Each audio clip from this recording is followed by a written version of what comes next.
시간 내주셔서 너무 감사합니다. 아, 예, 괜찮습니다. 간단하게 자기소개 한 번만 해주실래요? 안녕하세요. 저는 양형노무사라고 하고요. 이제 경찰로 이제 6년 정도 근무를 하다가 이제 노무사 시험에 합격해서 이제 현재는 노무사로 활동하고 있습니다. 채널은 이제 폴 노무사 TV를 운영하고 있고요. 유튜브 채널. 네, 찾아와 주시면 감사하겠습니다. 아, 예. 저도 구독을 했는데 단기간에 700명 모으기 어려운데 금방 모으셨더라고요. 이게 얼굴 까고 하면은 생각보다 잘 되었더라고요. 그래서 이게 알고리즘 타면은 어느 순간 이렇게 확 그렇죠, 맞아요. 되고 그러더라고요.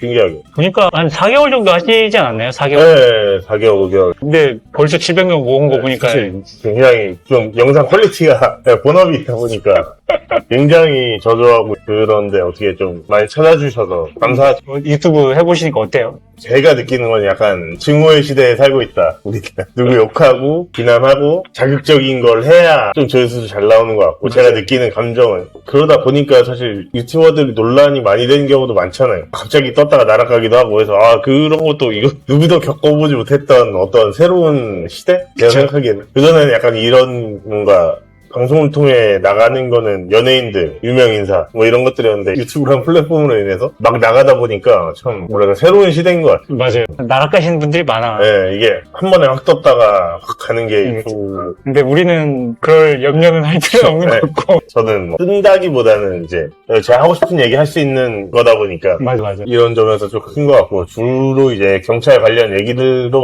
많이 하고 노무사 관련 얘기들도 많이 하고 근데 뭔가 이제 노무사로서 뭔가 딱 이거보다는 좀 재밌게 하고 싶은 그런 게 있죠. 그렇죠. 저도 유튜브 하다 보니까 처음 느껴보는 뭐 해방감? 이런 게 좀 있더라고요. 왜냐면 경찰 생활을 할 때 공무원 생활 하다가 네. 되게 갇혀있잖아요. 그렇죠. 갇혀있다가 뭔가 내 생각도 이야기하고 남들과 네. 소통하니까 그런 좀 해방감 많이 느끼는 것 같습니다. 그리고 이제 또 하다 보면 저를 찾아주는 분들이 있다니까 이것도 좀 신기한 것 같고 맞아. 그리고 뭐 저는 이제 노무사나 이런 거 관련해서 좀 알려드리고 하면은 되게 나중에 고맙다고 하시는 분들도 많은 것 같고 그리고 저도 영상 하나 올렸었는데 이제 공무원분들이 자살을 많이 하시는 경우가 많잖아요. 맞아요. 그래서 좀 그런 걸 방지하는 게 좋지 않나. 차라리 잘려라. 차라리 화면 다녀라. 뭐 이런 식으로 영상 올렸는데 그게 되게 좀 공감 많이 하시는 공무원분들이 되게 많더라고요. 그래서 저도 좀 뿌듯한 것도 있고 저도 그거 봤어요.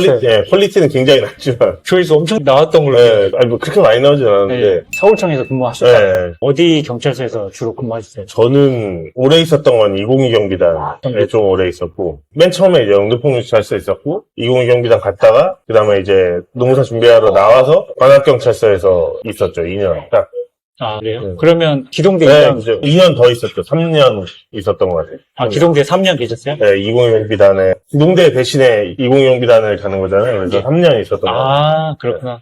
그런 다음 이제 경무계로 가셨고 202 경비단에서 경무계로 갔었죠. 거기서 경무계 생활한 거예요? 네. 그럼 어땠어요? 경무계 생활? 저는 나쁘지 않았던 것 같아요. 그냥 일단 왜냐면 내 업무가 주어져 있고 어쨌든 내 분야가 생기는 거니까 그래서 업무적인 것도 파악도 하고 공부도 하고 한 면에서 솔직히 기동대나 일반 정비 업무보다는 훨씬 나았었던 것 같아요. 기부대보다 밤새고 야간 근무가 없다 보니까 뭐 당직은 섰지만 그런 점에서 좀 괜찮았던 것 같아요. 전 선무는 아니고 그때 소가 담당했었고 급여 보통 행정관 분들이 많이 하신 4대 보험이라던가 뭐 이제 급여 공무 담당도 같이 했었고 그다음에 복지라고 해서 풀복지나 이런 것들 하고 복지 홍보 막내였으니까 기타 잡일들 뭐 이렇게 좀 담당했었죠. 업무가 좀 많았던 것 같아요. 이것저것 많이 하셨어요? 네, 한 번에 다 했어요. 그 자리에 계속 있었어요. 일반적으로 뭐 행정관님들이 당당한 업무를 많이 했었죠. 행정 업무 관련돼서 많이 하셨네요. 네. 3년 동안. 사실 노무사를 준비하게 된 것도 그걸 통해서 이제 노무사, 그러니까 일반직 인사랑 이제 급여랑 뭐 이런 공무상제도 했었구나. 공무상제랑 이런 것들을 담당하다 보니까 일하면서 노무사님들하고 접촉할 일이 많았어요. 자문도 받아야 되고 물어볼 것도 많고. 저도 근로기준법을 모르잖아요. 노동법을. 근데 노동법이 적용되는 거니까 일반 근로자인. 자, 경찰서에 공무원들도 있지만, 예를 들어 식당 조리 담당하시는 분들, 뭐 청소하시는 분들 다 일반직 근로자분들이잖아요. 그런 분들 급여랑 이제 계산하고 뭐 이렇게 다 해야 됐었으니까. 그래서 이제, 이 노무사가 괜찮구나. 돈을 잘 버는구나. 근데 뭐 이제 컨설팅이나 이런 것도 받았었는데, 서울청에 경찰서가 32개 있잖아요. 그렇죠, 그렇죠. 나도 하고 싶어. 저도 경찰을 나가야겠다, 이런 생각은 있었는데, 좀 확고하게 방향을 정해진 거는 노무사는 해야겠다는 그때 한 것 같아요. 경무야 일하면서. 그렇구나. 네. 그러면 경찰 생활을 좀 6년 동안 하셨는데, 네. 경찰 생활을 하시면서 탈경에 대한 욕구가 조금씩 이제 생겨나신 거잖아요? 사실 이제 저는 좀 일찍 왔었죠. 언제쯤 오셨어요? 저는 중경에서, 이건 아닌 것 같은데, 라는 생각이 들었어요. 솔직히 말하면 저도 네, 중경에서 저는 솔직히 많이 저는 느꼈어요. 중경에서 느꼈어요. 근데 막상 이제 초임 발령 받고 그때 뭐 맨 처음 여기 물레지구대에서 영등포 경찰서 물레지구대에 있었는데 뭐 같이 일하신 분들 되게 좋았었고 저도 탈경은 해야겠다는 생각이 있었는데 이제 동기들 만나서 맨날 주간 끝나면 놀고 그렇잖아요. 그때 한창 그렇죠. 날 때니까 코로나 전이고 놀고 저도 여행 다니고 이제 월급 나온 걸로 여행 다니고 이러니까 그런 생각은 있었지만 실행에는 좀 못 옮겼었죠. 놀다가. 그럼 중경에서 어떤 상황 때문에, 어떤 것 때문에 탈경을 하고 싶다, 이런 중경. 생각이 들었어요? 일단은 저도 공무원 조직에서 일하다 보니까 엄청난 에피소드, 이것 때문에 때려친다 이거보다는 그 전반적인 시스템 돌아가는 거나 이런 게 이 공무원의 어떤 조직 문화라는 게 제가 느꼈던 거는 경찰학교에서도 느꼈던 거는 책임지지 않으려는 이런 것들이 되게 강하잖아요. 나는 아닌데. 맞아. 이런 식으로 빼는 그런 문화가 나도 저렇게 되나? 모두가 다 약간 그런 식으로 행동을 하잖아요. 행동 방식이나 사고 방식이. 그 자체가 좀 안 맞았던 것 같아요. 그런 것도 있었고 답답한 것도 있었고 사실 급여 낮은 거는 저한테는 크게 그건 아니었어요. 어차피 낮을 걸 예상으로 들어가고 하다 보니까 근데 여기서 뭔가를 해 나가기에는 딱히 뭔가 하고 싶은 분야도 있던 건 아니었고 또 엄밀히 말하면 저는 그랬던 것 같아요. 그러면 이 시점에서 자연스럽게 질문을 드리면 왜 경찰이 되려고 꿈꾸셨어요? 그거는 또 얘기하자면 긴데 제 인생 얘기를 좀 해야 될 것 같아요.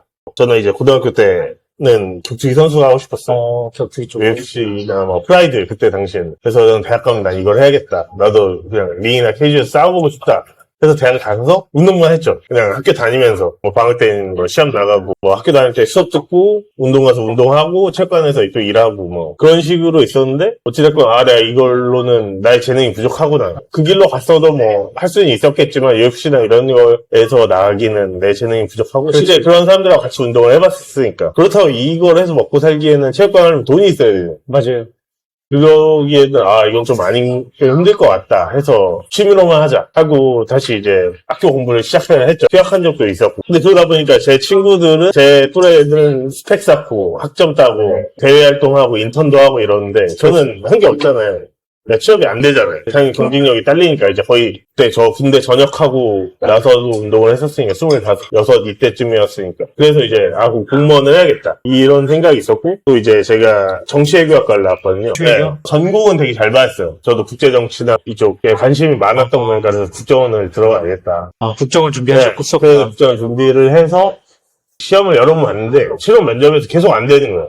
진짜요? 네, 제가 안 돼서 이건 길이 아니다. 뭐 마지막 신혼조회에서도 떨어져 보고 막 이러니까 그때 이제 딱 제 나이가 30살이 됐었어요. 그래서 근데 제 친구들은 다 취업하고 이제 일하고 이러니까 저도 조급함이 생기는 거예요. 그래서 그 떨어지고 나서 사실 저는 운동하는 것도 좋아하고 하니까 그냥 경찰도 뭐 이미지가 있잖아요. 운동하고 뭐 좀 터프하고 남자답고 해서 그냥 일하면서 돈 벌고 운동도 하고 즐기는 삶을 살아야겠다라고 해서 경찰 시험 준비해서 들어간 거예요. 그럼 국정원 몇 번 시험 본 거예요? 저는 많이 봤죠. 그러니까 이건 사실 경찰 다닐 때도 봤었거든요. 5번 봤죠. 국정원 시험 관련해서 거의 전문가네요? 그렇죠. 좀 많이 봤다 보니까 면접도 많이 받고 해서. 뭐 아시겠지만 제가 국정원 이직도 추천하는 사람이거든요. 네, 저도 할 수 있으면 추천하는데. 이거는 이제 이 업그레이드 아닌 업그레이드 하는 거잖아요, 사실. 그리고 연봉도 한 40% 이상 바로 뻥튀기가 되니까 같은 직급에. 그리고 제가 좀 경찰 비하하는 건 아니지만 진정한 대감집 노예가 되는 거 같고. 우리 일을 할 거면 대감집 노예 해야 돼. 진정한 거의 가장 높은 대감집이라고 봐도 무방하잖아요, 국정원이. 그런 차원에서는 좀 좋은 것 같기도 하고. 그러면 5번 정도 시험 보고 거의 최종까지도 가셨으니 경험이 진짜 많으시겠다. 저는 그 전에도 보고 경찰 들어와서도 탈경해야겠다 이러고 사실 그렇게 준비가 엄청 많이 필요한 건 아니거든요. 예를 들어 어학 점수만 있기만 하면. 그래요? 저 이제 인적성 시험이다 보니까 인적성이랑 논술이다 보니까 저는 그 전에도 했었었고 경찰 들어오기 전에 했었어. 그렇게 어렵진 않나 봐요. 어려운데 약간 이제 암기형 시험이 아니다 보니까 준비할 것 자체는 뭐랄까 이런 지식 지식을 주입해야 되는 건 아니다 보니까 시간적인 면에서는 훨씬 낫죠. 논리적인 그런 사고나 네, 수리력도 보고 수리력도 고관지가 인적성 머리가 좋아야 되나요? 약간 좀 그런 것도 있죠. 그러니까 일반 기업 인적성하고 비슷한 느낌. 그렇구나. 그러면 적성 검사를 보고 네. 그 안에 논술 시험이 포함된 거야? 아니면 그 따로 다음에 이제 논술 봐. 그거 합격하고 같이 보는 필기 시험인데 시험이 좀 오래 봐요. 한 7시간 정도? 7시간 정도? 인적성 보고 그 다음에 논술 1시간 좀 넘게 보고. 진짜 쉽지 않다. 7시간. 기동대에서 근무하시고 네. 경무에서 네. 행정 업무를 좀 하셨고 그 다음 이제 어디 경찰서로 가셨어요? 그 다음에 이제 저는 공부를 하려고 마음을 먹었잖아요. 그래가지고 이제 원래 저는 그만두고 하려고 그랬어요. 이게 공부 사이즈를 재보니까 내가 다니면서 붙을 수도 있겠다라는 생각이 들더라고요. 그래서 원래는 그만두고 하려고 했었는데 그때 또 뭐 제 개인적인 가정사 뭐 이런 게 겹치면서 못 그만두게 됐죠. 그래서 이제 나올 때 2001년 나올 때 노무사 시험 준비를 신림동에서 하다가 관악경찰서로 가서 저 5조 3교대 운영하고 있는 지구대로 가서 또 공부 시간을 최대한 확보하고 이런 식으로 설계를 하고 나와서 집도 그쪽에서 했고 출퇴근 시간도 아끼고 10분 이내로 왕복 해서 이제 공부를 한 거죠. 그래서 노무사를 붙게 된 거죠. 그러니까 지구대 나가셔 5조 3교대로 근무하시다가 노무사 준비를 슬슬 시작한 거죠. 네. 나중에는 붙기 전에는 휴직하시고 공부하신 거죠. 네, 막 7개월 정도 붙기 전에. 2차, 네, 2차. 그렇구나. 2회 시험 볼 때. 아무리 지구대 그 교대 근무 하시면서 이제 시간이 좀 넉넉 하더라도 공부하기가 쉽지 않았을 텐데 어떻게 그걸 매니지 하신 겁니까? 일단 붙어야 되니까 무조건 해내야 되니까 한 것도 있고 근데 이제 사실 뭐 힘들긴 했었지만 제가 노무사 동기들이 많잖아요. 직장 병행해서 붙은 친구들이 많은데 사실 경찰 뭐랄까 업무는 훨씬 난이도도 쉽고 일정이 어찌됐건 저희는 규칙적이잖아요. 그쵸. 야간을 한다는 건 있지만 다른 친구들 보면 하다가 갑자기 출장 가고 야근하고 제 동기는 해외 출장 가는데 거기서 모의고사를 풀었대. 비행기 타면서 그 정도로 해야 붙는 거니까. 그래서 사실 직장 병행은 힘들어도 그냥 참고 해야. 그쵸, 참고 해야지. 다 그렇게 붙는 거죠. 어찌 보면 그런 규칙적인 생활 패턴을 생각해보면 경찰이라는 직업이 공부하기 참 좋네요. 저는 그렇다고 생각해요. 좀 냉정하게 얘기하면 일반적인 회사에서는 사실 내가 근무 시간에 일이 살짝 없어서 모니터에 띄워놓고 하려고 해도 누군가 보는 순간 사실 징계성이잖아요. 그쵸. 업무 태만이고 근무 태만이고. 근데 경찰 같은 경우는 그래도 공무원 조직이라는 특성상 고용 안정성은 보장이 되니까 그런 것도 있고 좀 이제 상대적으로 좀 업무 로드랄까 이런 것도 야간 뭐 금요일 토요일 뭐 이럴 때 빼면은 조금 괜찮은 편이기도 하고. 맞아요. 저는 그렇게 생각해요. 이직하기에는 굉장히 좋은 직장이에요.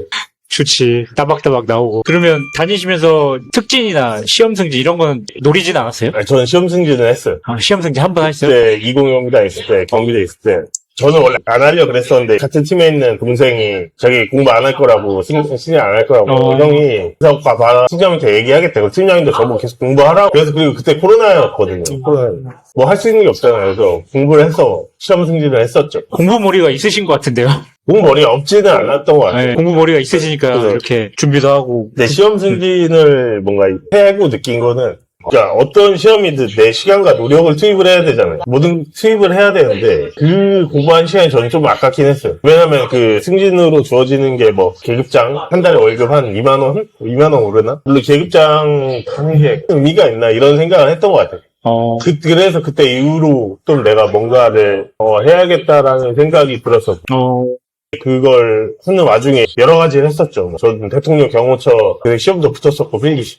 진짜요? 그러니까 공부머리가 있어 보여요. 지금 보니까. 원래 저도 옛날에 경호처를 쓰려고 했었는데 그때 키 제한이 175 이상이었어요. 못 쓰다가 어느 날 이거 근무하면서 보는데 키가 제한이 없어졌더라고. 써야겠다 해서 필기 붙고 했었죠. 근데 저는 그때 딱 느꼈어요. 경호처 체력 면접을 보러 갔는데 여기도 똑같구나. 그러니까 그때 기점으로 확 바뀌었어요. 그러니까 저는 어떻게 보면은 경찰에서 업그레이드를 하려고 국정원이랑 경호처 시험을 다시 봤었는데 제가 다시 이게 면접이나 이런 걸 보면서 느끼니까 여기도 똑같은 공무원이구나. 처우나 이런 게 좀 더 좋다 뿐이지 하는 일이 다를 뿐이지 이 공무원 조직의 생태계는 벗어나지 못하는구나라는 걸 딱 느꼈죠. 그래서 그때 이후에 이제 알아보다가 이제 노무사를 알게 되고 전문직 시험을 준비하게 된 거죠. 그리고 또 노무사님들이랑 또 같이 근무한 경험이 그런 것도 이제 복합적으로 다 이용을 했었고 좀 이게 아무래도 노무사라는 전문직이라는 것 자체가 누가 일을 안 시키거든요. 내가 알아서 해야 돼. 그쵸. 이런 자율성 그리고 결국 내가 일을 한 만큼 보상이 주어지잖아요. 월급이나 이런 것도.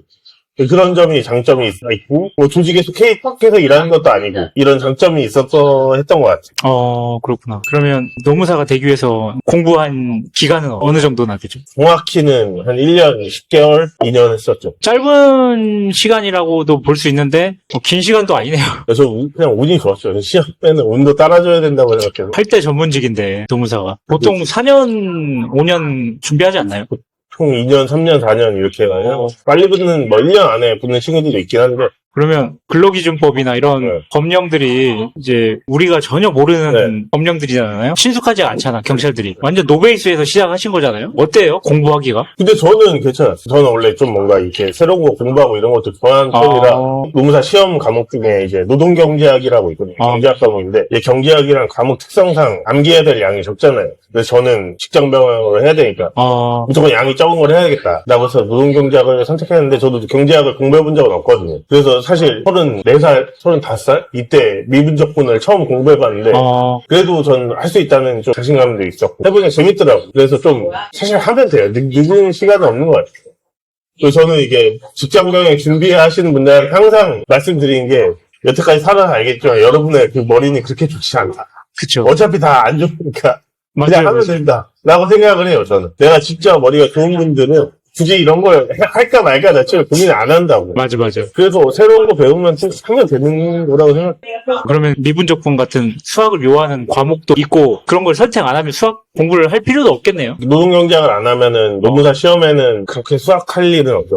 1차 경영학할 때 뭐 재무회계가 좀 있긴 한데 내가 그거 포기하고 딴 거에 점수를 잘 받으면 합격을 할 수는 있으니까. 그럼 형법하고 형소법 공부하셨는데 네. 그거 난이도에 비해서 그 노무사 관련 법령들은 어때요? 난이도가? 일단 경찰 시험 같은 경우는 객관식이다 보니까 사실 뭐랄까 객관식을 푸는 그것만 잡으면은 합격하는 데는 어렵지 않다고 생각하거든요. 근데 노무사 시험도 뭐 1차는 객관식이지만 2차는 서술형 논술 시험이다 보니까 기본적으로 약간 논리력이나 이런 게 좀 돼야 되는 거죠. 암기는 기본적으로 당연히 해야 되는 거지. 그래서 난이도 자체는 훨씬 어렵죠. 일단 주관식 네, 문제들이다 보니까 그리고 이제, 논리력이 네. 있어야 되고 글쓰기나 생각 정리하는 능력이 네. 좀 있어야겠네요. 그러니까 이 제시문이 주어지잖아요. 다 4대형이다 보니까 노무사 시험도 그러니까 그 사례를 통해서 쟁점을 빨리 찾아야 되는 능력이 제일 중요하거든요. 그러니까 그게 있어야 뭐 암기한 걸 답을 써낼 수 있잖아요. 그러니까 A에 대해서 쓰라고 하는데 나 혼자 B를 쓰면 떨어지는 거잖아요. 근데 그런 능력이 일단은 좀 이제 연습을 해서 그게 돼야 되는 거예요. 제가 느끼기에. 그렇구나. 지금까지 들어본 내용을 좀 종합해보면 머리가 나쁘면 붙기는 사실 좀 어려운 그런 시험일 수도 있겠네요. 그러니까 붙을 수는 있는데 좀 시간이 걸릴 수도 있다.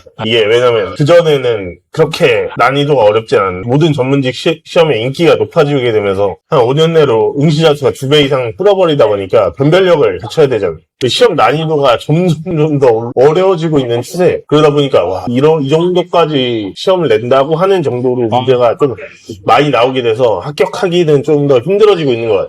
당분간 앞으로 더 힘들어질 가능성이 있습니다. 그러니까 노무사가 최근에 갑자기 인기가 급상승하지 않았나요? 예전에는 사람들이 주목을 안 했었던 것 같은데 네, 저도 몰랐어요. 그러니까 요즘에 갑자기 노무사가 너무 올라가고 있어가지고 아무래도 이제 문과 시험이 너무 힘들다 보니까 요즘 문과 대학생들 보면은 최상위권은 바로 응시 준비하고 그다음 뭐 회계사 준비, 그다음 노무사, 세무사, 그렇죠. 간평사 뭐 이런 식으로 준비하다 보니까 이 경쟁이 좀 가열돼 있는 것 같아요. 노무사 동기들도 보면은 20대 애들이 훨씬 많고 거의 다 이제 대학생일 때 바로 붙은 애들이 많더라고요. 그러니까 예전에는 거의 직장 다니면서 노무사라는 거의 존재를 알게 되고 이걸 준비하는 케이스들이 많았다면 지금은 거의 약간 회계사 자격증이 다 학생들이 보잖아요.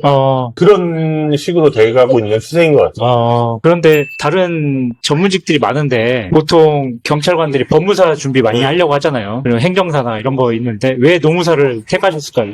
여러 가지 있겠지만 저는 노무사 업무를 이미 어느 정도 어떤 식으로 하는지를 간접적으로 경험을 하고 진입하다 보니까 그런 점이 좀 마음에 들었고 그리고 뭐랄까 이제 좀 더 자유로운 면도 있는 것 같아요. 노무사라는 직종 자체가. 그러니까 예를 들어 강의 같은 것만 해도 보통 법무사 하면은 강의를 뭐 어딜 나가지는 않잖아요. 노무사 같은 경우는 뭐 노동법도 있고 근로기준법도 있고 산업안전도 있고 뭐 기타 여러 가지 확장할 수 있는 경로가 좀 되게 많았던 것 같아요. 제가 느끼기에. 뭐 다양한 활동들도 할 수. 그리고 또 하나는 이제 제가 경찰을 그만두려는 이유 중에 하나가 내 사업, 내가 개업해서 뭔가를 하고 싶다라는 일하는 게 제일 컸었거든요. 조직에 속해서 일하는 거. 그쵸. 그러니까 그러기엔 노무사가 다른 전문직들보다는 개업의 진입 장벽이 되게 낮은 편이에요. 예를 들어 회계사 같은 경우는 수습도 2년이고 개업을 하려면은 회계사 3명인가 5명인가도 있어야 되고 자본금도 커야 되고 이런 점이 있는데 노무사는 그런 게 거의 없어요. 자격 조건이 수습만 끝나면 할 수 있다 보니까 좀 그런 면에서 유리했던 것 같아요. 그렇구나. 그럼 노무 개업하는데 든 비용은 총 얼마나 되시죠? 노트북 제 거 쓰고 그래서 거의 크게 들진 않아요. 협회 가입비나 뭐 연회비.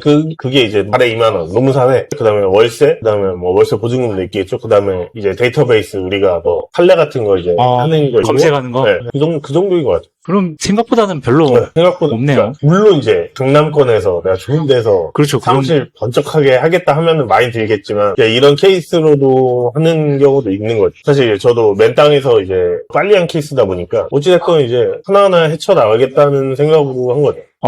다른 전문직들은 초기 시작비가 어마어마하게 들더라고요. 뭐 법무사도 다른 유튜브 보니까 뭐 협회에다가 2천만 원인가? 뭐 500만 원인가?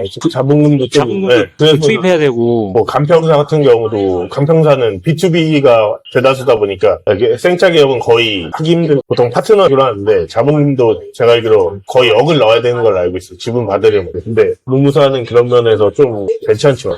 왜냐면 시장이 B2B도 있고 B2C도 있고 그쵸. 이게 좀 B2B만 한데는 B2C를 잘 안 하거든요. 왜냐면은 거의 기업 대리만 하다 보니까 그렇죠. 시장이 좀 나눠져 있는 점. 그러면 이제 실습때 노무법인 네. 거기서 속해서 네.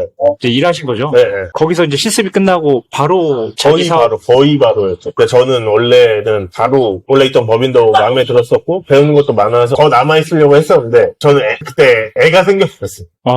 근데 애가 생기고 나니까 드는 생각이 제가 2년 뒤, 3년 뒤에 개업을 한다 치면 결국 다시 0에서부터 시작을 해야 되잖아요. 그렇죠, 그렇죠. 근데 그거를 감당할 수 있을까? 왜냐면은 그때는 진짜 먹이 살릴 입이 하나도 늘어나고 그렇죠. 하니까 고정적인 수입이 필요하잖아요. 그때 가서 다시 도전을 못 할 것 같아요. 그래서 어차피 하는 거 빨리 해버리고 망하면 다시 돌아가면 되니까 내가 태어날 때서도 성과가 없다 그러면 돌아가서 그쵸. 근육값 벌면 되니까 그런 마인드로 좀 빨리 개업을 해보려게 됐어요. 현명한 선택하셨네요. 뭐 이런 질문 많이 받으셨겠지만 노무법인에서 일하는 것과 그냥 개인 사업하는 것과 차이점은 어떻게 될까요? 약간 좀 더 경찰 때 일하는 것과 법인에서 일하는 것과 뭐 개업했을 때 이러고 이게 세 가지로 나눠서 비교해보면 경찰에는 어떤 업무가 주어져 있잖아요. 주어져 있다 보니까 그냥 그것만 문제없이 돌아가고 이 책임을 지는 구조도 되게 나눠져 있잖아요. 분할되어 있잖아요. 기한 누가 하고 검토 누가 하고 결제 누가 하고 이렇게 나눠져 있는데 노무사가 되게 되면은 기한, 검토, 결제를 내가 다 해야 돼. 1부터 100까지. 이런 차이점이 있는 것 같고 개업을 하게 되면 거기 플러스 하나가 더 추가되죠. 일을 가져오는 거. 영업까지? 네, 영업까지 내가 해야 되는 거니까. 이런 차이가 있는 것 같아요. 그리고 업무의 양이나 공도로 보면 당연히 앞에가 훨씬 적죠. 내가 일부분의 그쵸. 부품만 맡아서 하는 거니까. 근데 이제 노무법인에서 일하는 건 일단 쉽지 않아요. 왜냐면은 일이 엄청 많고, 제가 느꼈던 건 사실 공무원이나 이런 거 하면은 좀 이렇게 하다가 적당히 일하는 척 하면서. 그쵸, 설렁설렁. 설렁설렁 할 때만 하고, 일하는 척 하고, 한눈 팔고, 유튜브도 좀 보다가, 원래 보다가, 늦지 않게만 하면 되는 거잖아요. 적당히 이렇게 해서 검토 받고, 결제 올리고, 결제판 들고 왔다가 소장님 말씀 담배 한 대 피고, 한 척 하다가 퇴근하고, 나 내일 하자. 이런 게 있었다면, 이거는 노무사로 시작하게 되면 딱, 그 일을 하는 순간 그냥 앉아서 계속 해야 돼. 계속 판례 찾고 내 글 써야 되고, 서면 작성해야 되고, 중간에 뭐, 상담 오고, 전화하고, 뭐, 도중에 또 이제 뭐, 엑셀 돌릴 거 있으면 돌리고, 막 이런 식으로 해야 보니까, 이 피로감은 한 20배, 90한 것 같아요. 어떤 기분인지 알 것 같습니다. 내가 다 해야 되니까. 누가 해주는 게 아니니까. 그러면 월급을 많이 주는 거 아니에요? 아니, 수습 때는 정말 노무사도 별로 안 줘. 그래서 저는 개인적으로 일하는 시간 대비 임금으로 따지면은 최저임금도 안 낸다고 보거든요. 왜냐면 순수하게 노동력을 투입해야 되는 시간이 많다 보니까. 강도도 좀 높아 보이고. 업무 강도 자체도 사실 훨씬 많고. 외근 가야 될 일도 많고. 근데 예를 들어 경찰 했을 때 뭐 누구 잡으러 갔다 오고 하면은 어쨌든 총알 다 찍히고 뭐 하잖아요. 근데 이거는 그게 아니야. 갔다 와서도 오는 도중에도 일해야 돼. 노트북 키고. 네, 쳐내야 되니까. 아니, 일이 많으니까 월급을 더 많이 줘야 되는 거 아니에요? 아니죠. 그렇게 주면은 노무법인 회사를 운영하는 입장에서는 많이 주면은 회사의 이익이 줄어들잖아요. 그런 식이죠. 근데 뭐 인센티브 뭐 1년 차이는 얼마, 2년 차이는 얼마 하고 3년 차 때는 돈 많이 줘야 되잖아요. 인센티브 딜 놓으면 그때 이제 선택을 하게 되죠. 개업할래, 파트너 할래. 근데 사실 똑같은 거죠. 그 이상을 돈을 주면은 이제 회사 운영이 안 되니까. 이익이 안 나오니까. 근데 결국 그래서 개업하게 되는 수순이 되는 것 같아요. 영업을 네가 해야 하라. 파트너도 결국에 회사 달고 상태에서 네가 영업을 해야 하라 이거다 보니까 보통 이런 식으로 많이 운영을 하죠. 모든 거의 전문직. 쉽진 않네요. 모든 직종이 다 쉽지 않지만. 근데 이제 그런 것 같아요. 직업을 선택할 때 있어서 저는 공무원 생활이 안 맞았던 게 결제 기다리는 것도 너무 싫었고 그러니까 아무것도 모르는 사람들한테 뭐 이렇게 원페이지 만들어가지고 설명하고 관심도 없고 의사결정 기다리는 것도 답답해서 돌아버릴 것 같고 해서 내가 알아서 다 하겠다. 약간 이래서 저는 그래도 만족을 해요. 그런데 이제 그게 아닌 성향이신 분들은 저는 전문직을 비추해요. 그렇게 하지 않으면 굳이 이걸 딸 필요는 없는 것 같아요. 그렇네요. 수동적으로 일을 하는 거 좋아하는 분들은 역시 차라리 공무원이 낫지. 뭐 예를 들어 내가 탈경이 목적이다 이러면 그냥 일반직 공무원이 더 나을 수도 있고 아니면 공공기관 가는 게 나을 수도 있는 거죠. 자기 성향에 따라 좀 판단하는 게 좋을 것 같아요. 공무사 중에 이제 경찰 동기들도 두 명이 친한 동생인데 옮겼는데 형 원래 이렇게 빡셌어요. 그러니까 원래 그래. 원래 이렇게 빡셌어. 이러면 탈경의 의미가 없는데 막 이런. 그러잖아요. 다 만족해요. 제 동기들은. 뭐, 경찰이었다 노무사된 친구들이고, 그냥 공무원이었다 노무사된 동기들도 되게 많은데, 일하다 온 친구들은 다 만족해요. 그런 부분이 체온이지 않아서 노무사를 준비해서 온 거니까. 제 얘기를 좀 하자면, 그러니까 제가 영상 하나 찍었었어요, 예전에. 공무원 업무 중에 가장 쓸데없는 게 기한 올리는 거다. 근데 나오면 그 기한 형식이라든지, 그 기한 작성하는 방법이라든지, 통용이 안 되잖아요. 네. 공무원 생활 하다 보면 뭐 원페이지 보고서는 자간, 장평 그럴 것 같아요. 계속 그거 하나 만드는데 하루네. 그리고 지휘관이 쓸데없이 예민한 사람들 있잖아요. 네, 그런 거에 좀 현타를 많이 느꼈었거든요. 그러면 노무사님도 그런 그죠. 현타를 많이 느꼈었나요? 많이 느꼈죠. 답답하죠. 노무사 하면 뭐 기한 가지고 현타 느낄 일은 없나요? 저 결과로만 입증하면 돼. 내 사건을 잘해서 이겼어. 그러면은 되는 거고. 이긴다는 게 노동위원회 가는 경우도 있고, 뭐 예를 들어 부당해고를 다친다고 치면은 이 해고가 적법한가, 부당한가, 뭐 이런 걸 다투잖아요. 이제 그러면 쉽게 말하면 키보드 매트가 따지는 거죠. 뭐 이래서 이런 상황이었고 판례는 이렇게 얘기하는데 그래서 이건 부당해고다 라고 서면을 써서 물론 어느 정도 형식은 있긴 하지만 이게 누굴 결제를 받아야 되거나 이런 건 아니잖아요. 그렇죠. 결과도 내가 책임지는 거니까. 그러면 보통 이제 변호사 같은 경우는 이제 법정에서 이제 싸우잖아요. 이제 법정 가서 이제 뭐 토론을 하거나 네. 토의를 하거나 이런 식으로 다투는 일은 없는 거죠. 서면으로만. 서면으로 다투고 직접 출석도 해요. 추석도 근데 이제 법정이 아니라 저희는 이제 주로 노동위원회, 그러니까 위원회 단위에서 많이 하고 고용노동부에서 하는 경우도 있고, 그다음에 저 같은 경우는 이제 현재 업무를 주로 하다 보니까 근로복지공단에 이 사람이 질병이 이 사람이 다친 게 뭐 이렇게 뇌출혈이 일어난 게 과도한 근로 때문이다. 과도한 근로 혹은 뭐 이제 뭐 이런 것들로 인한 거다라는 업무상 인과관계를 뭐 근로서 쓰고 뭐 질병판정위원회라고 근로복지공단에서 운영하는 게 있어요. 그런데 가서 이제 구슬도 하기로 하고 그러니까 이런 식이죠. 그러면 이제 경찰관들의 공무상 재해 질병을 전문적으로 하시는데 네. 최근에도 경찰관들을 대상으로 그런 사건을 처리하신 경험이 있으신가요? 상담 정도만 했었던 것 같아요. 상담이요. 앞으로 그러면 경찰 경력을 살려가지고 네. 재해나 공상 관련해서 계속 업무를 하실 텐데 네. 경찰 경력이 어떤 식으로 도움이 될까? 저는 일단은 예를 들어 경무에 있을 때 공상 담당을 했었다 보니까 이 안에서 어떻게 돌아가는지 프로세스를 알잖아요. 그쵸. 조사도 그것도 제가 했었고 어떻게 해야 될지 모르니까 저도 그때 노무사 전화해서 물어보고 이랬었으니까 또 그런 내부 절차나 어떻게 해야 되는지를 좀 잘 알고 그렇죠. 있고 그런 점이 좀 제일 장점인 것 같아요. 그리고 이제 노무사 돼서도 이제 좀 사실 그 전에 있었을 때는 어려운 사건을 많이 접해보지 못했었는데 이게 서 담당이다 보니까 거의 대부분 공무집행 방해나 사고라던가 축구하다 다리 부러졌어요 뭐하다 이런 것들이었다면 지금은 이제 좀 더 바운더리가 넓어진 것 같아요. 뇌출혈 업무상 사임미상 급속 심근경색 심근경색 이런 것들을 많이 이제 노무사 돼서 많이 하다 보니까 어려운 사건도 이제 이런 식으로 풀어나가면 되겠구나라는 경험치는 좀 많이 쌓인 거죠. 그러면 경찰 출신 노무사분들이 몇 분이나 계신가요, 지금까지? 일단 제 동기 중에 4명이, 4명? 저 포함 4명이고, 근데 그 이전 기수대에도 계속 있었던 걸로 알고 있어요. 저는 이제 들었던 분, 수업 들었던 강사님, 그때 갔을 때도, 자기 작년에도 경찰 중이신 분이 있었었다고 하고, 그전에도 계속 있었대. 하시더라고요. 적진 않나 보네요. 네, 올해도 아마 있을 거예요. 그렇구나. 그러면 이제 이 노무사 업무 중에 그 본인의 이 주특기는 뭔가요? 현재를 많이 하게 된 거. 아직까지는 승률이 그래도 100%라. 그래요? 운이 좋았던 것도 있고, 잘 해서, 결국 난 이 길로 가야 되는구나. 잘 되는 걸 좀 위주로 해보려고 하고 있습니다. 그럼 앞으로 이제 경찰 공무원의 산재, 공무상, 재해, 질병 이런 쪽으로 특화시켜서 나가실 예정이시겠네요? 그렇죠. 아무래도 이제 그런 쪽으로도 해보고 싶죠.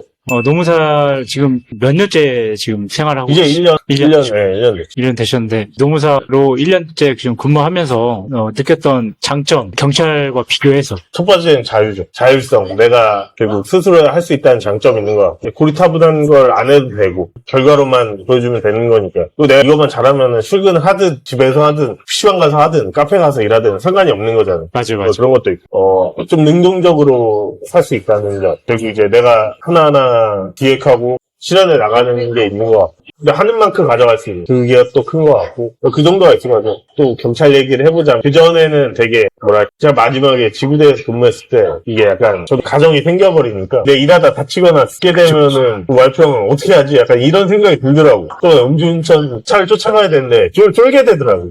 그런 것도 있고 요새 또 끔찍하게 얼마 직전에 마약사무 체포하다가 공집을 당했어요. 물렸었거든요. 그거 하고 보니까 와이프가 너무 막, 걱정하고 막, 그렇죠. 하더라고. 그러니까 일하다가 다칠 걱정이나 이런 건 없잖아요. 그런 점도 되게 큰 것 같아요. 단점은 뭘까요? 단점? 그러니까 이게 장점이자 단점인데 1부터 100까지 내가 해야 된다. 이게 누군가한테는 장점이 될 수 있지만 누군가한테는 치명적인 단점이 될 수도 있겠죠. 그렇죠. 제 경험상 경찰 선배들 보고 조직생활 오래 잘 적응하신 분들 보면은 그저 약간 뭐랄까 물에 불탄 듯 그쵸. 흘러가는 대로 그러니까 사장님이 가르마 타주시는 대로 하시는 분들이 그런 성향이신 분들이 많잖아요. 맞아요. 그런 거에 익숙해지신 분들은 좀 힘들 수 있다. 저도 맨 처음에 법인 갔을 때 대표님한테 엄청 혼났어요. 야, 너 왜 전문 자격사가 됐으면은 네가 처음부터 결론을 지어놓고 방향을 지어놓고 나한테 얘기를 해야지. 왜 이렇게 두루뭉실하게 해갖고 그냥 네가 공무원이냐. 그 얘기 들었었어요. 저 맨 처음에 일할 때. 그러니까 저도 모르게 그게 그렇죠. 습관이 되어버린 거죠. 그때 이후로는 바꾸려고 저도 했고. 맞아요. 공무원 생활하면 수동적일 네. 수밖에 없잖아요. 그 결론은 이제 저도 대표님한테 배운 거는 너가 전문 자격사면 네가 책임지면 된다. 잘 되든 안 되든. 그치 너 왜 공무원처럼 일하려고 하냐. 저도 이제 좀 그때 많이 느꼈었죠. 내가 여기에 너무 절어져서 저는 뭐 그렇죠. 이렇게 해서 A하는 어떻게 하고 B하는 어떻게 그냥 쓸데없는 짓이었던 그쵸, 거죠. 그쵸. 내가 생각한 방향 어떻게 하면 할 수 있을까. 길을 더 잘 끌어내서 좋은 결과를 낼 수 있을까만 고민해서 난 이 방향 하겠다. 아니면 그거에 대한 토론을 하거나 업무 지시는 아니고 이거에 그쵸. 대한 이제 의견을 모으는 과정에서 이런 방향도 좋진 않을까? 그럼 이 방향으로 가면은 뭐 놓치는 거 없나? 이런 걸 다루는 거지 이 가르마를 타서 받아오는 게 아니야. 맞아요. 근데 공무원은 내 주관이 대입되면 안 되는 거잖아. 맞아요. 서장 이거 해라. 야 횡단보도에 뭐 이상한 거 설치해라 하라마. 까라면 까. 저희 때도 공무원 인기 많은데 경찰은 안 했지 사실은. 일반 행정직은 되게 많이 갔죠. 지금은 퇴직할 때쯤 그때 보면 이제 후배들 대부분 이제 거의 고졸로 많이 그죠. 들어오잖아요. 약간 제가 경찰 일도 하고 노무사 돼서도 일하고 뭐 회사 자문이나 이런 것도 많이 하잖아요. 그러니까 결국 조직에 적응 잘하고 일 열심히 하고 하는 사람들의 특징은 제 생각에 좀 애티튜드가 다른 것 같아요. 일을 대하는 태도나 뭐 학력이나 학벌 이런 것보다도 애티튜드가 좋은 사람이 잘 되는 것 같아요. 맞아요. 경찰에 있을 때도 되게 열정적으로 수사 분야 하시고 이런 분들 보면은 되게 그런 애티튜드가 좋았던 것 같아요. 잘 하시고 열심히 하시는 분들 보면은 그런 태도가 좋은 것 같아요. 일반 회사도 마찬가지. 근데 태도가 중요한데 근데 또 문제는 그런 분들이 또 승진을 잘 못하잖아. 아, 그쵸. 그건 있죠. 우리가 그런 모습들을 네. 보니까 사실은 이제 일 열심히 해도 뭐 의미 없구나. 가끔 이제 전화하면 조직에는 정상인이 없어. 야, 굉장히 개또라 이러고. 저도 이제 지인들이 경찰이 제일 많아요. 그러면 맨날 저한테 전화 오면 이제 승진철이니까 이제 전화 많이 오고. 인사복사 뭐 이런 것도 그렇고 승진도. 그러니까 경찰들한테 전화 받으면 거의 푸념이야. 그죠. 저도 그래. 이 소리밖에 안 해. 그냥 들어줌. 지금도 늦지 않았다. 다른 길 찾아야 돼. 근데 이제 막상 그렇게 하고 싶어도 준비가 안 돼서 못 나오니 참 안타깝기도 하고. 그리고 이게 가정이 생기면 사실상 거의 다른 선택이 힘들어지고 맞아. 유튜브를 하게 되면서 현직 분이신데 노무사 준비하신 분들 상담을 엄청 많이 했어요. 이메일로도 하고 타 가정이 있으신 분들은 이제 주로 이제 직장병을 난 이거 아닌 것 같다 때치겠다.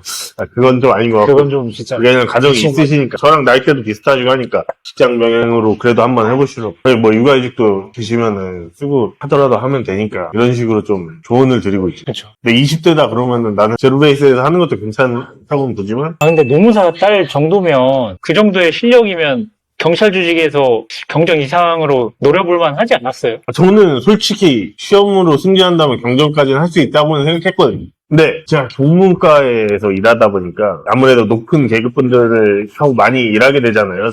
과장님들 다 그렇죠. 중정이고 이러다 보니까 하다 보니까 나는 그 삶을 살고 싶지 않았어요. 이게 제일 컸던 것 같아요. 충정 달아도 마찬가지. 저 있을 때도 총경 달아도 집에 거의 못 가세요. 다 계속 전화 받고 뭐하고 업무 맞아. 가고. 그러면 총경 달라는 과장님들, 경정분들은 또 어떻게 또 집에 다 대기하고 전화 받고 뭐하고. 그리고 또 이제 경정 승진을 노리는 경감이신 분들도 다 그게 보이잖아요. 그리고 그런 게 있어요. 매슬로우의 뭐 욕구 이론에 존경의 욕구 있잖아요. 그게 뭐 승진으로 채워진다는데 좀 이게 우리가 나보다 계급 높고 나한테 인사고과를 준 사람이니까 앞에서는 예 하고 하는데 뒤돌아서면 하잖아요. 존경이란 게 계급을 보고 존경을 하는 거지 그 사람에 대한 어떤 뭐 인격, 실력 이런 걸 보고 존경하는 건 아니잖아요. 그렇죠, 그렇죠. 그런 것도 되게 많이 느꼈어요. 맞아요. 근데 오히려 이제 제가 노무사 일을 하다 보니까 내가 천재 사건을 잘해서 승인을 받았어. 그러면 그 가족분들 예를 들어 뇌출에 걸리셔서 아예 마비가 와서 못 움직이시는데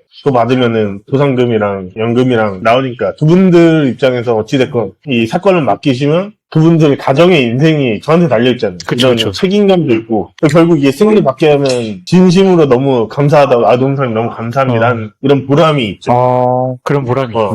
그런 점에서 어떻게 보면 좀 결은 다르지만 다른 의미에서 진정한 존경 아닌가. 돈으로 결국 뭐 성모수를 받는 그런 관계이긴 하지만 저희 그때 있었을 때 대표님도 진짜 어려운 사건들 돌아가시고 나서도 승인받게 되면은 다 의뢰인분들이 찾아오시더라고요. 케이크 들고 해서 감사합니다. 그런 보람이 있는 거죠. 근데 사실 이 경찰 조직에서 이번에 내가 승진해야 되니까 충경이니까 막 이러지 뒤로 가서 욕하고 그래서 저는 그런 계급을 달고 싶지 않았던 것 같아요. 제가 경무에 있으면서 그런 걸 많이 보다 보니까 심사하려면 진짜 와 이거는 비위가 너무 좋아야 되고 그쵸. 저는 그 심사한 도저히 이건 할 수 있는 그런 게 아니었고 쉽지 않지. 20경기단에서 거의 매년 총경이 나오니까 그분들 다 이제 총경 진급하시는 걸 다 옆에서 봤잖아요. 삶이 어떤지 난 하고 싶지 않아. 너무 힘들어요. 힘들고 맨날 가족이랑 시간 보내지도 못하고 그러니까. 맨날 출근해야 되고. 근데 저도 그런 것 때문에 경찰 진급이 쉽지 않다 이렇게 느꼈고 막상 그렇게 높은 계급에 도달해도 결국에는 퇴직 시기에 어떻게 보면 좀 암울한 좀 느낌도 많이 받았고 또 연금 공백도 생기고 퇴직해버리면 솔직히 아저씨 된다 이런 얘기도 있잖아요. 그런 것들 다 고려해보면 승진하는 게 과연 그렇게 메리트가 있을까 뭐 저도 회의가 많이 들었거든요. 늦지 않게는 저는 승진해야 된다고 보거든요. 왜냐면은 아시다시피 경찰 조직이 그냥 계급으로 깔아뭉개는 게 워낙 많다 보니까 맞아. 근데 교수님 같은 경우도 좀 특정 분야가 있으셨으니까 승진이 좀 늦춰지거나 하더라도 딱 이게 있는데 그냥 일반적인 분들은 그래도 어느 정도는 승진을 해야 되는 게 좋은 것 같아요. 맞아요. 안 그러면은 너무 불이익받고 자존심 상할 일들이 많잖아요. 맞아요. 순경 출신 경찰관분들이 경정 진급하는 거 얼마나 어렵다고 생각하세요? 쉽진 않지만 노력하면은 되는데 충분히 가능한 것 같아요. 저는 좀 이제 많이 봤었고 서울 쪽에는 많았나 보다. 서울 쪽엔 그래도 없진 않아요. 비율이 그래도 한 30% 되려나 요즘? 이 정도는 안 돼요. 전체 비율은 솔직히 모르겠어요. 근데 그 승진 루트를 타신 분들은 그 길로 쭉 가시잖아요. 그쵸. 그러니까 그런 루트를 타신 분들만 사실 그 풀에서 경쟁하는 거죠. 그러니까 불가능하진 않게 가야 되겠죠. 가능은 하죠. 근데 승진에 모든 걸 걸어야 돼. 그러니까 순경 출신 분들 중에 경정을 빨리 달아도 한 40대, 한 47세 이 정도가 빠른 루트지 않을까요? 그죠? 네, 40대 40대 초반은 거의 못 본 것 같고 거의 저도 못 본 것 40대 한 후반 정도, 중후반 정도는 본 것 같아요. 쉽지만은 않다. 제가 이제 경력 테크트리 책 썼는데 거기에서 강조하는 게 학위, 영어, 수사 이렇게 강조를 하거든요. 어떻게 생각하세요? 저는 아주 좋은 것 같아요. 일단은 저도 경찰 동기들한테 항상 좀 꼰대처럼 잔소리했던 게 이 대학 다니던 도중에 들어온 친구들이 굉장히 많았거든요. 엄청 많잖아요. 근데 전역하고 바로 붙은 친구들도 많아요. 뭐 23살인데 대학 다니다 나는 경찰 거야. 제가 그때도 얘기했어요. 혹시 모르니까 나중에 휴직을 하든 해라 학사 따라하고. 왜냐면은 결국 학사학위 있고 없고 차이가 크거든요. 엄청 크죠. 제 경찰 친구인데 얘도 10년 차인데 얘도 괜찮은 대학 다니다가 경찰 붙어서 그냥 자퇴하고 왔는데 지금 왜 엄청 왜냐면 내가 나가고 싶어도 보조를이다 보니까 할 수 있는 일이 거의 없어. 그래서 당연히 학사학위는 전 중요하다고 생각해. 학교를 다니는 도중에 왔다면 다시 너가 졸업을 해라. 그렇죠. 이렇게 얘기하고 싶어. 그 부분에 있어서 저랑 상당히 똑같네요. 그 마인드가. 그리고 영어 같은 경우도 당연히 무조건 있어요. 그때 다시 국정원하고 경호처 시험 보려고 토익을 거의 매년 봤었어요. 경찰 다니면서. 오픽도 봤었고, 국정원 오픽을 영어 회화 이거 보다 보니까 그게 약간 기본이잖아요. 갖춰야 되는 게 아니라 기본이라고 생각해요, 저는. 당연히 있어야 되는 거고, 일반 그쵸. 취업 교육이나 이직을 하려고, 예를 들어 뭐 NCS나 이런 걸 쳐려고 해도 기본 800 이상은 받아야지 되니까 업그레이드를 하려고 해도 맞아요. 그건 기본이에요, 사실. 저는 사실 기본이 없어요. 제가 지난 방송에서도 봤는데 예전에 국정원이 학위 제한 네. 있지 않았어요? 근데 없어졌던데? 제가 맨 처음 봤다 박근혜 때였는데 그때는 학위 제한이 있었어요. 근데 그 문재인 정부를 바꾸면서 없어졌고. 근데 그때 문재인 정부 때도 면접 붙었었거든요. 면접 보러 갔을 때 담당자분이었어요. 그래서 졸업은 하고 오셔야 되는데 안 그러면 최초로 부조리 신입사원 되실 수 있다. 이런 얘기를 했었고 지금은 명목적으로 제한은 없는데 그게 있어요. 이 조직에 집단을 속한 사람들의 어떤 아비투스라고 하죠. 사회문화적, 경제적 그 집단의 어떤 보편적인 특성이 있잖아요. 그쵸. 우리 그 몇십 년 전부터 다 대졸자만 있었잖아요. 국정원 학력이 제일 높은 조직 네. 중에 하나라고 저는 알고 있어요. 스카이 비율도 굉장히 높고, 맞아요. 외대 비율 엄청 네. 높고, 저도 그때 같이 공부했던 친구들 다 학벌 좋아요. 들어간 친구들도 그쵸. 학벌 좋고. 그런 사회에서 고졸자가 과연 합격이 될 수 있을까 의문이 좀 들긴 해요.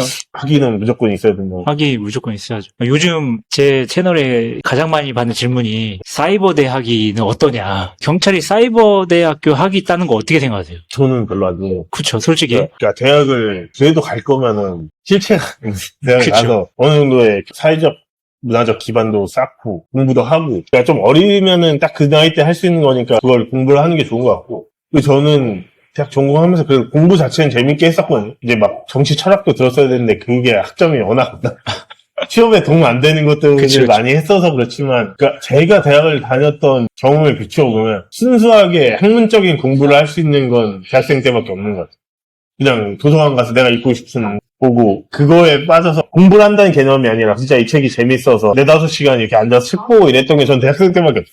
맞아요. 전문직 공부나 이런 거는 수험이잖아요. 그쵸. 학문이 아니라 그냥 이 시험을 합격하기 위해서 하는 거고 스킬을 갖추기 위한 거라면 뭔가 학문적으로 공부할 수 있는 건 대학생 때밖에 없다고 생각을 해서 그 자체로도 경험이 된다고 생각해요. 그렇구나. 그러면 사이버대 학위 따서 이제 석박사 이 경찰 네. 전형으로 막 들어가시려고 하시는 분들이 계셔요. 근데 저는 항상 급할수록 돌아가라. 네. 나중에 큰 것을 바라려면 정규대학을 가라. 이런 식으로 조언을 하고 있는데 아무래도 그 동문이라는 개념도 생기게 되고 그것도 사회적 자본인데 그게 되게 크거든요. 그쵸. 저는 크다고 생각해요. 경찰 내에서는 그 필요가 없지만 나와보면은 사회는 냉정하잖아요. 그쵸. 그런 것도 있고 또 약간 이건 센 이야기인데 어찌됐건 대학을 가야 결혼시장에 진입할 확률도 높아지고 맞아요. 뭐 여러 가지 장점들이 많은 것 같아요. 그리고 이건 그냥 제 개인적인 생각인데 남들은 다 가는데 왜 굳이 너는 안 가냐. 저도 그런 관점이 왜?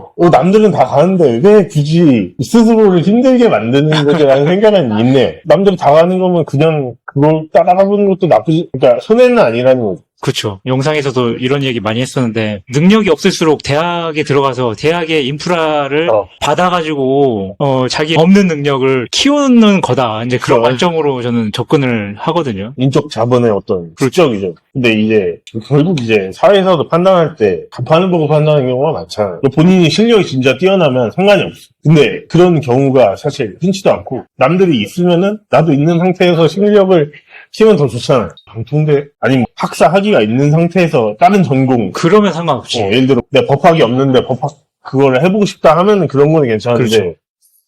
방통대는 전 아닌 것 같아요. 별로 안 좋은 것 같아요. 그렇죠. 근데 현직에 계신 분들 되게 많이 하잖아요. 솔직히 근무하면서 근무 중에 옆에 틀어놓고 네. 엄청 많이 하거든요. 그리고 학비 감면도 막 되잖아요. 50% 막 해주고 그러잖아요. 경찰들. 근데 사실 과연 이게 그런 가치가 있을까라는 회의감이 많이 들었었거든요. 이 사람이 고등학교 뜨는 것보다 제가 그 복무 담당도 했었어가지고 사이버대라고 뜨지 않나요? 네, 가로치 맞아요. 맞아요. 사이버대 학위 이렇게 뜨잖아요. 저는 그게 오히려 마이너스다. 5점이다라고 생각하거든요. 어떻게 해결해야 될지 뭐 모르겠지만 영어에 대해서는 어떻게 생각하는지 한번 질문 드릴 영어요? 건데 왜냐하면 경찰들이 옛날에는 영어 시험 안 보려고 경행 특채인가? 아. 영어 시험 안 보고 들어와서 영어를 못하는 분들이 많이 들어오잖아요. 근데 경찰이 저는 영어 실력이 있다고 하면 되게 혜택을 많이 받을 수 있는 사람들이다 이렇게 볼 수가 그쵸. 있거든요. 여러 측면에서 훈련해서. 근데 대부분 이제 손을 놔버리잖아요. 경찰 되면. 아예 영어를 솔직히 토익 한번 안 보고 사시는 분들도 많고. 근데 이제 극과 극이 되는 거예요. 영어 잘하는 사람은 또 많아요, 경찰에. 능력 출중한 사람도 영어 되게 잘하는 사람 많은데 너무 극과 극이 돼버리니까. 그래서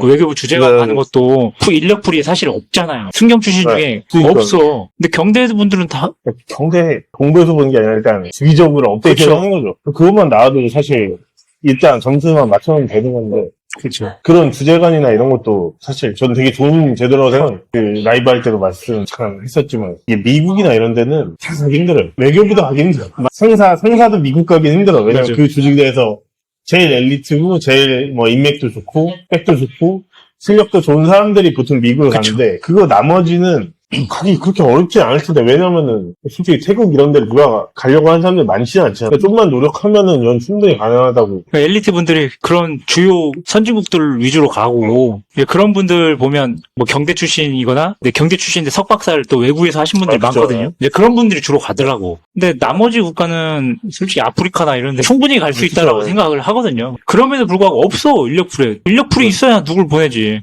그래서 영어를 잘하면 굉장히 많은 혜택을 볼 수 있다라고 저는 생각을 하고 있습니다. 근데 영어는 언제부터 공부를 하신 거예요? 고등학교 때 뭐 고등학교 때부터? 그리고 국정원이 영어 점수를 좀 많이 보는 편이라 아, 그때 해놨던 걸 이제 주기적으로 업데이트해 만료되면 또 보고 만료되면 또 보고 아. 뭐 농사 시험도 토익 점수는 제출해야 되니까 제출해야 돼요. 네, 약간 습관이었죠. 기본이잖아요. 솔직히 네, 토익 기본 점수. 사실 대단한 게 아니라 그냥 기본 그렇죠, 토익 점수는 기본이죠. 가장 기본. 이제 플러스 알파로 약간 스피킹. 이게 요즘은 스피킹을 더 많이 보다 보니까 사실 일할 때는 스피킹이 돼야 되니까 스피킹까지는 사실 다른 사람들은 다 하는 거예요. 다른 일반적인 그 나이대의 직장인들도 다 하는 거잖아요. 제가 느낀 거는 공무원들이 자기 개발을 진짜 안 하는 편이에요. 저도 약간 이제 여행 다니는 거 좋아하고 하다 보니까 경찰 근무할 때 영어 회화 스터디나 뭐 이런 회화? 이런 모임 같은 거 나가서 하고 있었거든요. 안 쓰면 까먹으니까. 근데 일반 직장인분들은 인사고과나 이런 평가에 기본적으로 영어 회화 이렇게 들어가 있는 경우가 많다 보니까 뭐 학원 가서 배우는 분들도 있고 과외 받는 분들도 있고 그걸 계속 해나간단 말이에요. 근데 약간 공무원 하시는 분들은 내가 들어가면 끝이다. 더 이상 내 인생에 맞아. 공부란 없다. 이런 마인드로 있다 보니까 격차가 더 벌어지는 것 같아요. 제가 느끼기에. 그러니까 경찰에서 영어 조금만 잘해도 이게 튀거든요, 사실. 되게 잘한다 이렇게 인식을 받잖아요. 저도 사실 영어 그렇게 잘하진 못하는데 조금만 잘해도 어디 불려다니고 막 그래요. 사실 워낙에 없으니까. 저도 약간 뭐 영어를 잘하는 건 아니지만 그래도 그냥 회화 정도는 하다 보니까 친구나 이런 거에서 외국인 다 제가 하고 있거든요. 칠 수밖에 없어. 그렇게 되더라고요. 또 어느 순간 소문이 약간 미국 살다 왔다 약간 와전이 되잖아요. 그런 케이스도 있고. 그래서 영어를 좀 해야 된다 이렇게 생각을 하고 있어요. 마지막으로 수사는 어떻게 생각하시나요? 수사는 저는 되게 좋다고 생각해요. 왜냐면은 다른 공무원에서는 하지 않는 분야잖아요. 그렇죠. 좀 특화된 분야다 보니까 해두면은 좀 분명히 도움이 많이 될 거라고 보여지고 약간 경찰의 아이덴티티기도 하잖아요. 맞아요. 그러니까 이거 경찰 할 거면은 저는 딴 거 할 그 머릿속 할 거면 수사는 그래도 한 번쯤은 해봐야 되지 않나 느끼죠. 아니, 말씀 들어보니까 너무 업무도 약간 수사적인 요소들이 많이 있는 것 같은데. 네, 약간 사건이나 이런 거 할 때는 그렇죠. 결국 증거를 수집하고 그걸 얼마나 논리적으로 글로 경찰 하면은 하는 게 좋다고 생각해요. 근데 왜 그 당시에 안 하셨어요? 경찰에 진짜 네. 꽂히니까 어디 가서 배워요? 그래서 어디 가서 하겠어요. 그래서 저도 또 이게 약간 경찰 하는 애들한테 꼰대처럼 어릴 때 가라 항상 너 받아주는 데 있을 때 그냥 손 들고 와라. 뭐 솔직히 일선 행사과 이런 데는 워낙 일이 힘들잖아요. 일 많고 힘들고 집 못 가고 꼰대 문화 심하고 이러니까 근데 그래도 손만 들면 가잖아요. 저도 지구대 그 후배 동생 한 명이 이번에 그 예비 수상과 있어서 여청 갔다고 한 얘기는 들었어요. 간다고. 이왕 할 거면은 해보고 아니다 싶으면 나와도 되고. 사실 이게 저도 지구대 다닐 때 재밌게 잘 놀았지만 그 노는 거에 적응해버리면 그 시간을 날려버리잖아요. 그거보다는 뭔가 그 안에서 하다 보면 새로운 길이 열리는 것 같아요. 저도 20이 그때 있었을 때 필드 나가면 사실 뻗치기만 하잖아요. 뻗치기 하고 솔직히 중학생들 시키는 얘기. 저는 막 미치겠는 거예요. 딱 1년 했는데 돌아버리겠는 거예요. 그래서 바로 승진하고 사실 저는 인사고과나 이런 것도 필요 없는 승우니까 필요 없는데 경무에서 뭐 이제 그 제 저전자가 이제 본청 간다고 해가지고 담배 피다가 그럼 저 해보고 싶다 해가지고 그래서 제가 후임자로 들어가서 이렇게 했었는데 그거 인원이 돼서 어떻게 보면 노무사까지 된 거잖아요. 그래서 좀 뭔가를 안에서 해보려고 하는 시도는 전 되게 중요한 것 같아요. 뭐 수사도 있고 다른 분야도 그렇고 근데 그때 결정이 저는 잘했던 것 같아요. 그 안 했으면 노무사 라는 존재를 더 늦게 하겠지. 그렇죠. 안 했을 수도 있고. 아니면 법무사를 하신다든지 뭐 딴 거를 했을 다른 수도 걸로, 있겠지만. 다른 길로 갔겠지. 그래서 이제 그런 뭔가 좀 반드시 승진만을 위해서 뭔가 한다기보다는 해보고 싶은 업무 있으면은 해보는 게 저는 좋은 것 같아요. 제 생각인데 직장에서 일한 시간이 어찌됐건 24시간 중에 8시간 이상 무조건 하잖아요. 근데 직장에서 느끼는 일해온 만족도가 되게 중요하다고 생각하거든. 그쵸. 근데 내가 몸은 편하더라도 너무 재미없고 무료하고 이런 것보다는 그냥 내가 할 수 있는 업무를 찾아가보는 게 좀 도움 되는 것 같아. 좋은 그 일. 안에서 또 하다 보면은 아 이런 건 되게 재밌네? 오히려 아 이런 건 너무 나랑 안 맞는다. 그 느낌은 안 맞는 업무 말고 다른 걸 하면 되는 거고. 근데 맞아요. 이게 경험을 해봐야 알 수 있는 거잖아요. 맞아요. 남들이 뭐 이건 이렇다 해도 내가 직접 해보기 전까지는 모르는 거니까. 그리고 경찰 조직 내에서 여러 혜택들이 있잖아요. 네. 제가 요즘 얘기하는 게 뭐 학비 네. 감면이라든지 대학원도 막 위탁 교육 많이 보내고 하다 보니까 이제 그런 혜택들을 좀 잘 활용하면 커리어 개발에 좋지 않을까 이런 그죠. 생각이 들었거든요. 예를 들어 어학 같은 학위만 그쵸. 다니면서 따도 교육받고 따고 내가 지금 다른 무역회사나 이런 데 갈 수도 있는 거고 그쵸. 본인이 준비가 돼 있다는 전제하에 경력이 다양해질 수 있는 거죠. 그런 걸 활용을 잘 안 해. 아니 진짜 국정원에 이직하겠다 이런 생각이 있다라고 하면 외대 통번역대학원 네. 들어가서 석사라도 따고 하면 국정원 가기 좋잖아요. 그렇죠. 그러면 차라리 아예 거기 외대에 있는 군대분경찰서 가서 그런 구경이라도 하면서 또 수사업무도 하고 하면은 그쪽에서는 더 메리트 있는 지원자가 되는 거잖아요. 엄청 메리트 있겠지. 국정원에서 가장 매력적으로 볼 수 있는 공무원들이 군하고 경찰 네. 이 두 곳이잖아요, 네. 사실. 아니면 뭐 외교부에서는 근데 안 넘어가지. 보통 이 정도밖에 없는데 그냥 충분히 저는 이게 매력적인 직업이다라고 생각을 합니다. 그 이게 본인만 노력하면 충분히 가능성 있죠. 그걸 알게 모르게 넘어가시는 분들이 꽤 있을 거예요. 많이 있더라고요. 알게 모르게. 네. 근데 워낙 국정원이라는 조직 자체가 좀 그렇죠. 키가 나는 거 안 좋아하다 보니까 가보면 또 많을 것 같아요. 맞아요. 국정원에 많이 넘어가더라고요. 건너 막 듣거든요. 아, 그리고 경찰들 중에 지금 노무사 준비하는 분들이 굉장히 많을 것 같은데 준비하시는 분들에게 조언해주고 싶은 거 없나요?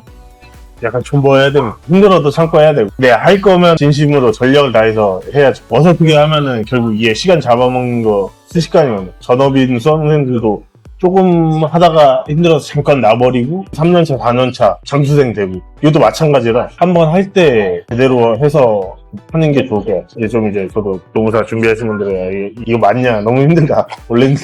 원래들은 어쩔 수 없어. 힘들지. 다 이겨내고 하는 거죠. 수험 붙은 친구들 보면 다 각자 자기 사연이 있고 다 힘들었고 근데 그럼에도 포기 안 하고 열심히 했으니까 운도 따라줘서 다 합격하는 거라 맞아요.